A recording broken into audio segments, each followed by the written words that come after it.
You are listening to the Fire Rescue Athlete Podcast with your host, Aaron Zamzow. Hey everybody, Aaron Zamzow here with the Fire Rescue Athlete Podcast. Thanks again for listening. Today we are going to talk about supplements. Yes, it's a hot topic, I'm sure, in a lot of firehouses around the first of the year.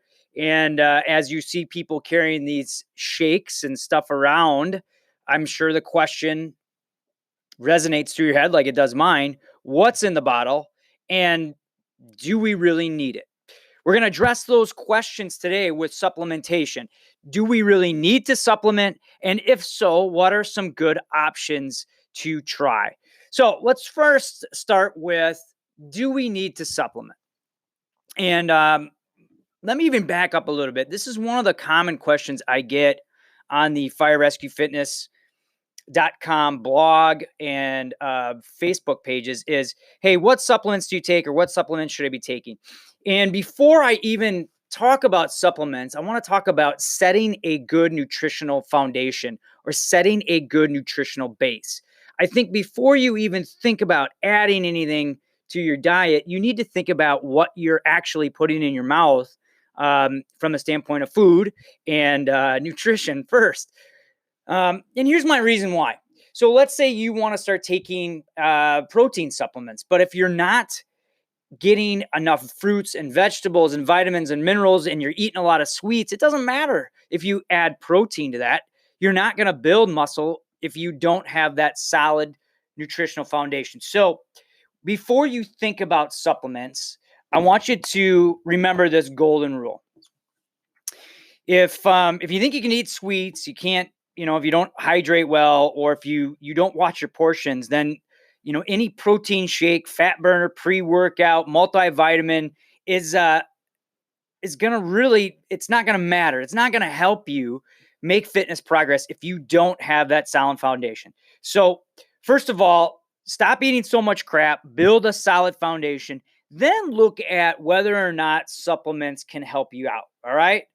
And if you are that guy or that girl that walks around the firehouse or the gym and is carrying a protein shake or whatever, and deep down inside you're not setting a good nutritional foundation, then stop doing that. Start with the basics. Start with the basics of nutrition, and then figure out if supplements can add to that base, can fill in gaps, can help you stay on track, and then also lastly, try to add to performance. So first things first, I think you got my point. Don't try to build or put supplements on a crappy diet. So get your nutrition foundations established first. Then look at what you're eating from a standpoint of macros. And I like to do this because I think a lot of us don't understand exactly what we put in our mouths from the standpoint of carbohydrates versus fats versus proteins. I've been a trainer for 25 years, and when everybody asks, the first thing people ask is, hey, can you help me with my diet? And I throw it back at them and I go, well, what are you eating? And then they'll give me a list that says, oh, I ate a sandwich, I ate a salad, and I ate, a little bit of a bagel with some cream cheese on it, and I had some water throughout the day. Now, that tells me absolutely nothing. And the reason for it is I don't understand, and I want you to understand, what are the macros. So when someone handed me that sheet, I'm like, well, what is that carbohydrate content of that bagel versus protein? What kind of cream cheese was it? So I think the second part of establishing whether or not you should have supplements is, first off, start limiting your sweets, understanding how much sugar you're getting in your diet, hydrate well, make sure that you're getting a good protein source and good solid nutritional foundation, meaning you're eating whole foods. The second thing I want you to do is look at your macros. Look at how much protein are you actually getting? How many carbohydrates are you getting? And how many fats are you getting? And then figure out if you need to adjust them a little bit. And this is where supplements can really help a little, is if you're not getting enough protein, can we look at how can we get other good sources of it? And then can a protein supplement help you? But you need to understand the macro side of things first. And I think we always overlook this. Well, people are like, well, I need to get more protein. Well, not necessarily. How much are you getting now? And can you just make some simple adjustments to your nutrition and to your regular diet to get them?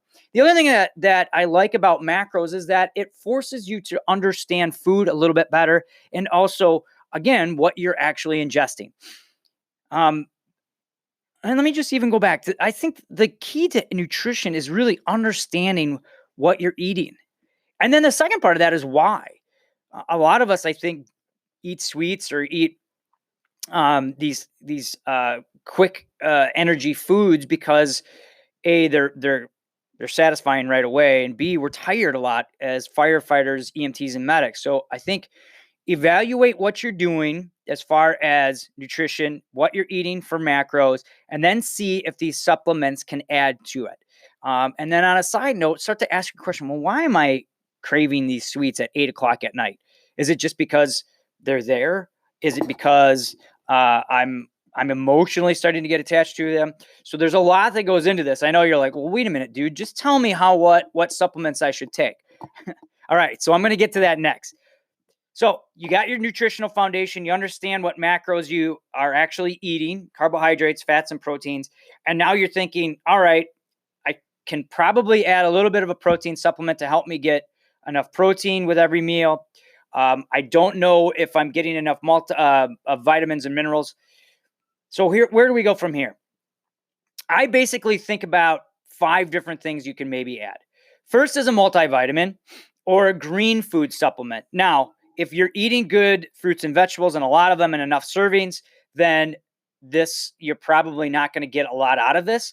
I take one personally because I feel like there are some days where I may not get enough nutrient in me. I may not get enough vitamins and minerals, and that this is my kind of insurance policy against it.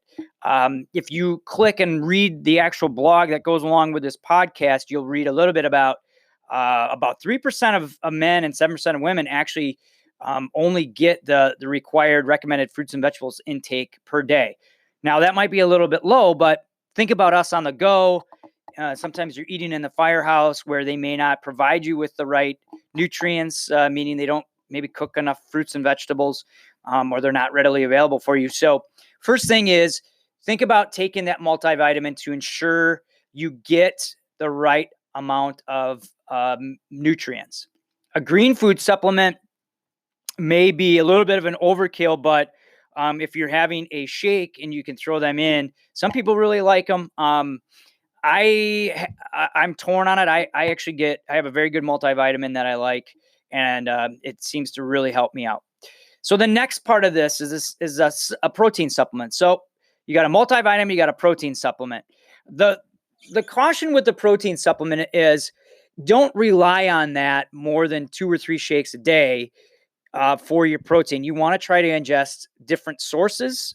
Fish is good. Leaner meats like chicken and there's some leaner cuts of pork are great for that. If you're looking at adding a protein supplement based on, let's say you found out your macros and you could use a little bit more, find one that doesn't have a lot of added sugar and a lot of preservatives.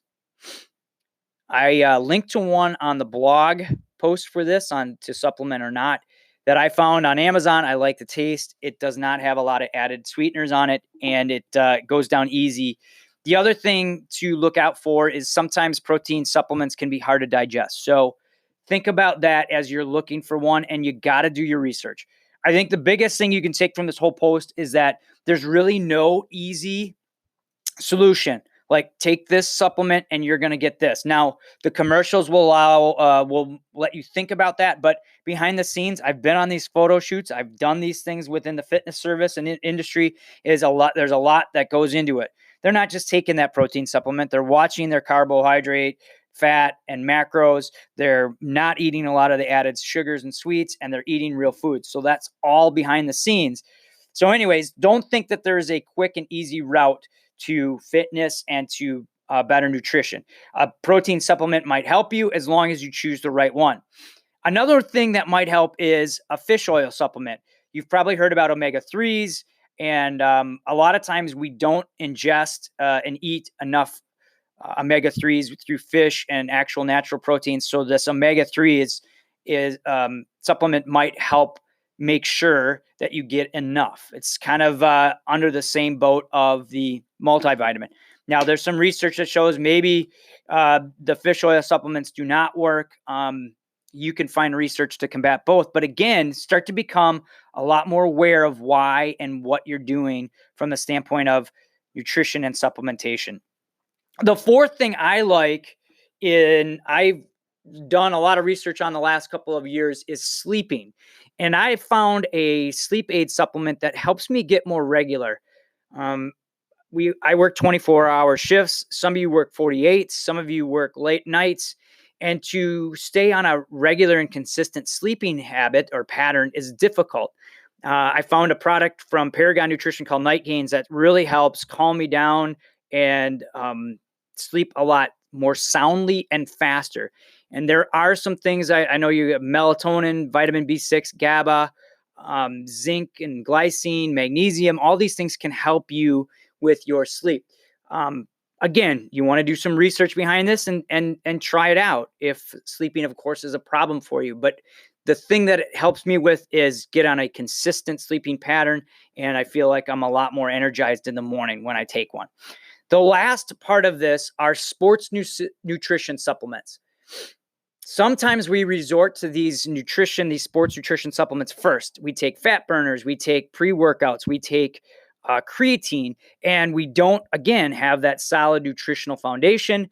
We don't eat the right amount of macros. We don't get all the vitamins and minerals that we need. And we start to throw in these other supplements, which, if none of that is in place, it's not going to do you any good.